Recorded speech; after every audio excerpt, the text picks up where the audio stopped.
Assalamualaikum warahmatullahi wabarakatuh. Halo teman-teman semua. Nama saya Syifa Hanifatus Syadiah dengan NIM 121020258, kelas 1G Prodi Pendidikan Agama Islam Fakultas Tarbiyah Keguruan Universitas UIN Sunan Gunung Jati, Bandung. Di sini saya akan memenuhi tugas ujian akhir semester mata kuliah Pendidikan Kewarganegaraan tahun ajaran 2021 semester 1 dengan dosen pengampu Ibu Wildatus Solihah SPD MSIP. Di sini saya akan menjelaskan tentang pengembangan sikap demokrasi.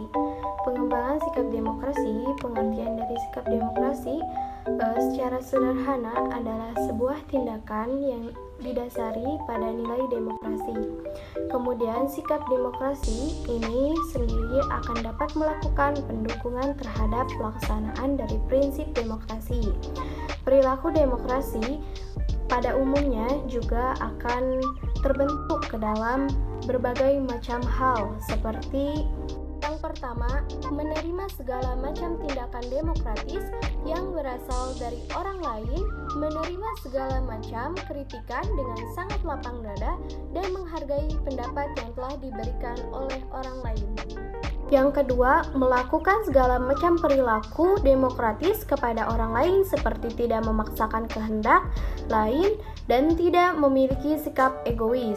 Yang ketiga, melakukan segala macam tindakan demokratis di dalam lingkungan keluarga seperti lebih saling menghargai pendapat yang ada dan mendiskusikan segala masalah. Yang keempat, ada melakukan segala macam tindakan demokratis dalam lingkungan sekolah seperti melakukan pemilihan ketua kelas, membuat sebuah struktur organisasi kelas, dan memilih ketua kelas. Yang kelima, melakukan segala macam tindakan demokratis di dalam lingkungan masyarakat seperti memilih ketua RT, RW, dan kepala desa dan melakukan kegiatan musyawarah desa. Untuk selanjutnya ada nilai-nilai demokrasi.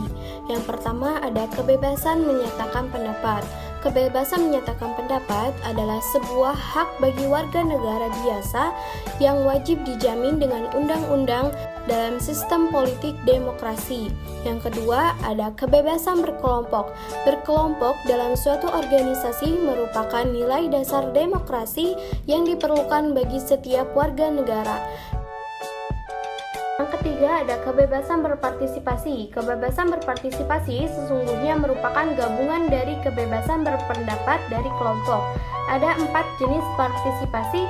Yang pertama adalah pemberian suara dalam pemilihan umum, baik pemilihan anggota DPR, DPRD maupun pemilihan presiden. Yang kedua adalah bentuk partisipasi yang disebut melakukan kontak atau hubungan dengan pejabat pemerintah. Bentuk partisipasi yang kedua ini belum berkembang luas di negara demokrasi baru. Kontak langsung dengan pejabat pemerintah ini akan semakin dibutuhkan karena kegiatan pemberian suara secara reguler, pemilihan anggota DPR, DPRD, presiden dalam perkembangannya tidak akan memberikan keputusan bagi masyarakat. Yang ketiga ada melakukan protes terhadap lembaga masyarakat atau pemerintah. Yang keempat ada mencalonkan diri dalam pemilihan jabatan publik mulai dari lurah, bupati, wali kota, gubernur, anggota DPR, DPRD hingga presiden sesuai dengan pemilihan yang berlaku. Selanjutnya, dari nilai-nilai demokrasi yang keempat ada kesetaraan antar warga. Kesetaraan antar warga merupakan salah satu nilai yang fundamental yang diperlukan bagi pengembangan demokrasi di Indonesia. Kelima ada rasa percaya. Yang keenam ada kerjasama. Kerjasama harus diperlukan untuk mengatasi persoalan yang muncul dalam masyarakat. Kerjasama yang dimaksud adalah kerjasama dalam kebaikan. Untuk selanjutnya yaitu ada contoh sikap demokrasi dalam bernegara. Yang pertama ada menerima dengan lapang dada hasil pemilihan umum. Yang kedua, menjadi pemimpin yang menghargai pendapat rakyat.